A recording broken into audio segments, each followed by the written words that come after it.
여러분이 생각하실 때 교회의 역할이 무엇이라고 생각하십니까? 어떤 사람은 교회가 구제기관, 복지기관이라는 생각을 가지신 분들이 계십니다. 또 어떤 사람은 신앙을 교육하고 가르치는 교육기관이라고 생각하시는 분들도 계십니다. 또 어떤 사람은 교회는 영적으로 병들어 있는 사람들을 치유하고 회복시키는 그런 영적인 병원과 같은 곳이다라는 생각을 하십니다. 다 맞는 말인 것 같습니다.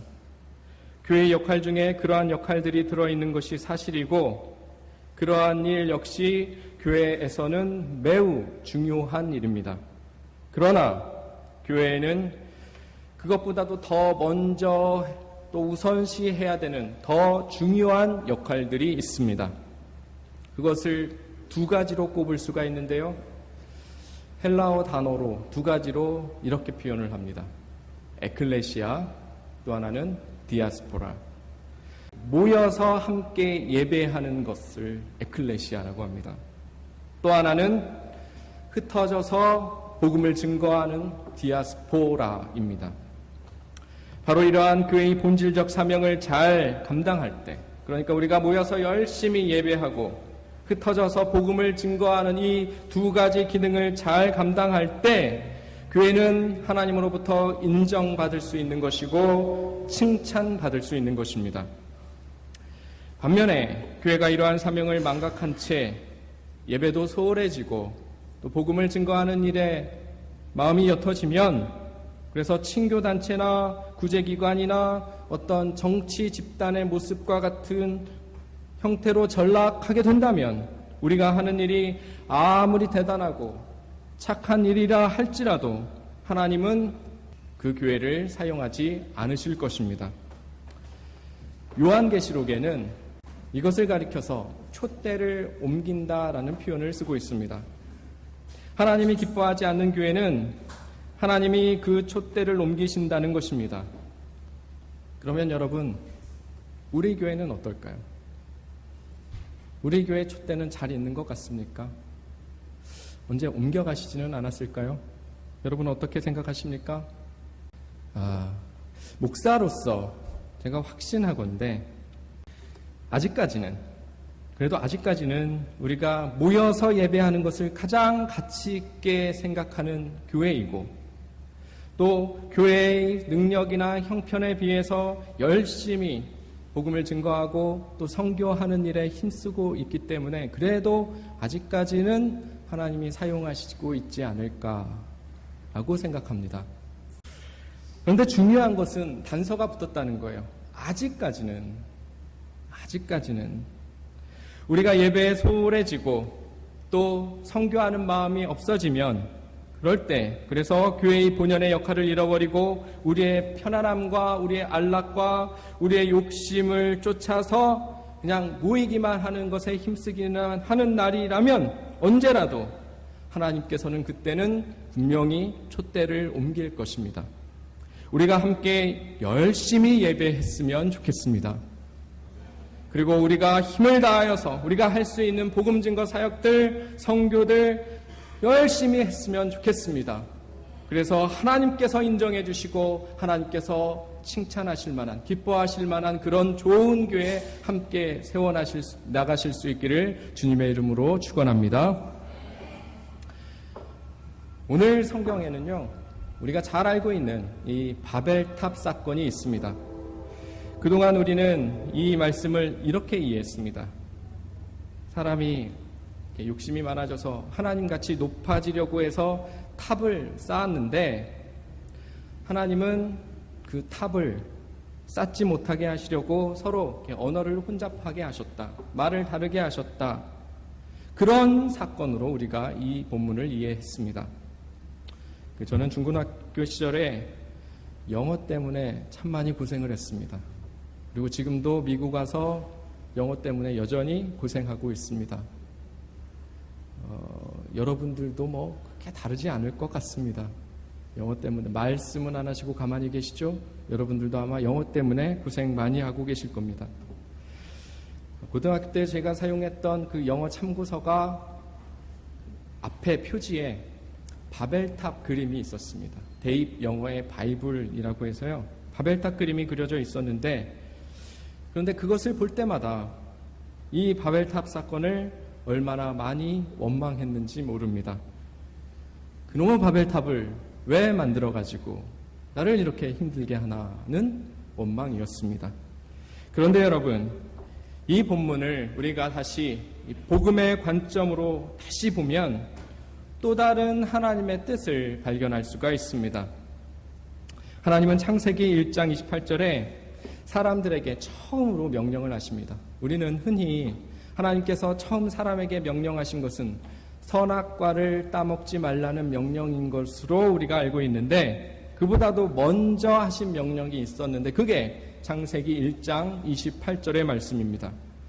같이 읽어볼까요? 시작.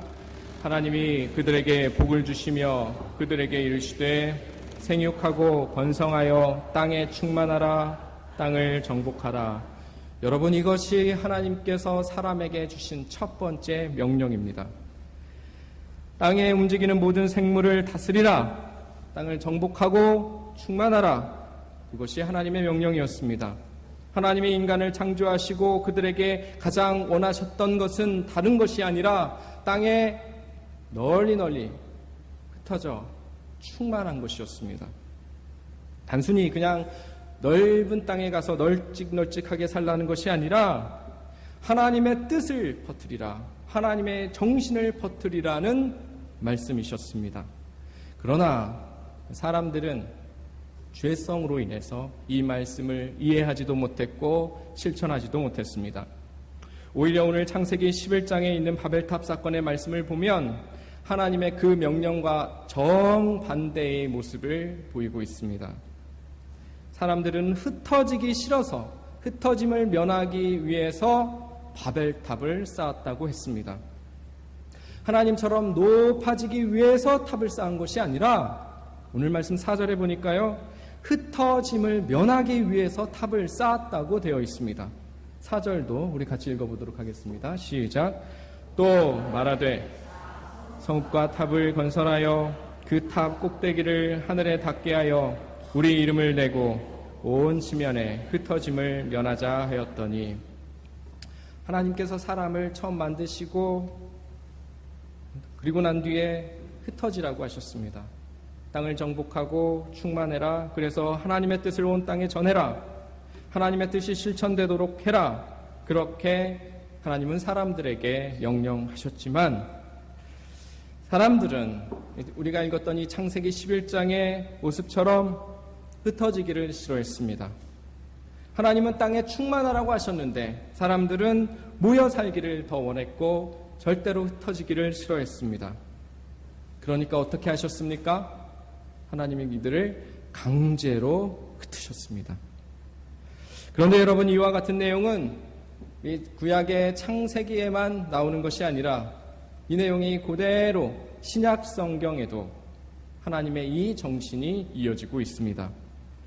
사도행전 1장 8절에 보면 예수님께서 승천하시기 전에 제자들을 향하여서 마지막으로 하신 명령이 바로 이것입니다. 이런 말씀을 부탁하셨습니다. 사도행전 1장 8절 함께 읽겠습니다. 오직 성령이 너희에게 임하시면 너희가 권능을 받고 예루살렘과 온 유대와 사마리아와 땅끝까지 이르러 내 증인이 되리라. 예수님께서 제자들을 향해 뭐라고 하셨다고요? 흩어지라고 하셨습니다. 어떻습니까? 흩어져서 복음을 전하라고 했습니다. 구약에서 처음 하나님께서 사람에게 명령하신 것과 신약에서 마지막으로 예수님이 사람에게 명령하신 것이 일치한다는 것이, 같은 명령이었다는 것입니다. 이쯤 되면 여러분, 우리가 좀 눈치챌 줄 알아야 하겠습니다. 하나님께서 사람을 창조하시고 첫 명령으로 주신 것과 예수님께서 마지막으로 주신 명령이 같다는 것은 하나님이, 예수님이 어디에 제일 많은 관심을 가지고 계신지, 우리가 무슨 일을 할 때 하나님이 가장 기뻐하시는지 우리는 이 말씀을 통해서 눈치챌 줄 알아야 하겠습니다. 그런데 불행하게도 초대교회의 사람들은 흩어져서 복음 전하는 일을 감당하지 못했습니다. 오히려 사도행전의 내용을 보면 초대교회의 초창기에는 복음을 전하기보다는 함께 모이는 데만 힘썼습니다. 모여서 일을 하는데 열심이었습니다. 성령을 받고 그리고 흩어져서 이 명령대로 복음을 증거했어야 됐는데 그들은 흩어지지를 않았습니다. 교회가 좋았고요. 만나서 교제하는 것이 좋았고요. 그 안에서 봉사하고 구제하고 그런 일들이 보람이 찼기 때문에 그저 함께 모여서 교회를 키워나가는 일에 열중했었던 것입니다. 그것이 사도행전 앞부분에 기록되어 있습니다. 그러니까 하나님이 이들에게 어떻게 하셨습니까? 그 교회를 강제로 흩으셨습니다. 그것이 바로 사도행전 8장에 나옵니다. 그것도 우리 함께 찾아보도록 하겠습니다. 사도행전 8장 1절 말씀입니다. 같이 읽겠습니다. 사울이 그의 죽임 당함을 마땅히 여기더라. 그날에 예루살렘에 있는 교회에 큰 박해가 있어 사도 외에는 다 유대와 사마리아 모든 땅으로 흩어지니라. 여기서 그의 죽임 당함이라고 되어 있는데 여기서 죽임 당한 사람은 스데반입니다. 스데반 이후에 핍박이 시작됐고 그 이후에 하나님은 그 초대교회 예루살렘 교회를 흩으셨습니다. 사도행전 1장 8절하고 사도행전 8장 1절이 이렇게 딱 아구가 맞아 떨어집니다. 외우기도 쉽죠. 사도행전 1장 8절, 사도행전 8장 1절. 사도행전 1장 8절에 예루살렘과 온 유대와 사마리아와 땅끝까지 이르러서 내 증인 되라고 하셨는데 그 일을 감당하지 못할 때 하나님께서 강제로 예루살렘 교인들을 흩으시는데 거기 8장 1절에도 어떻게 흩으신다고요? 예루살렘에 있는 교회에 큰 박해가 있어 유대와 사마리아와 모든 땅으로 흩어지니라. 다 강구가 맞죠. 어쨌든 하나님은 이 예루살렘 교회를 강제로 흩으셨다는 것입니다. 우리는 이 말씀에 대한 의미를 알아야 하겠습니다. 교회가 흩어져서 복음을 전하는 일에 선교하는 일에 소홀히 할 때 그 교회를 하나님께서 어떻게 하는지를 우리는 똑똑히 볼 줄을 알아야 되겠습니다. 그래서 사도행전 전반부에는 예루살렘 교회 이야기가 주로 나오고 있는데요.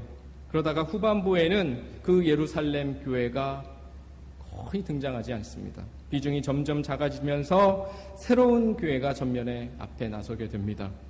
그 교회가 안디옥 교회입니다. 안디옥 교회가 새롭게 세워져서 복음을 증거하는 일에 힘쓰고 사도 바울을 비롯한 많은 복음 증거자들을 파송하는 일에 힘쓰니까 사실 촛대가 옮겨간 것입니다. 그 이유가 어디 있었습니까? 두 교회의 차이가 어디에 있었습니까? 복음을 대하는 자세가 차이가 있었다는 것입니다. 복음을 전했느냐 그렇지 않느냐에 따라서 한 교회는 망하게 되는 것이고 또 한 교회는 흥하게 되는 것을 우리에게 보여주는 것입니다. 복음을 전하는 교회가 복이 있다는 것을 하나님은 이 두 교회의 모습을 통해서 우리에게 말씀하고 계시는 것입니다. 하나님은 그런 교회를 사랑하신다는 것을 이 말씀을 통하여서 우리에게 알려주고 계시는 것입니다. 사랑하는 여러분, 교회의 사명은 복음을 증거하는 데 있습니다. 최선을 다해서 복음을 전하고 많은 사람들을 하나님 앞으로 돌아오게 하고 많은 사람들을 예배자가 되게 만드는 것이 하나님께서 가장 기뻐하시는 일이라는 사실을 이 예루살렘 교회의 모습과 안디옥 교회의 모습을 통해서 우리에게 말씀해 주고 계십니다. 다시 한번 물어볼까요? 우리 교회는 어떻습니까? 아직까지는 괜찮은 것 같다고 했죠. 새로 오시는 분의 많은 수가 우리 교인이 그래도 직접 인도해 주신 분들입니다.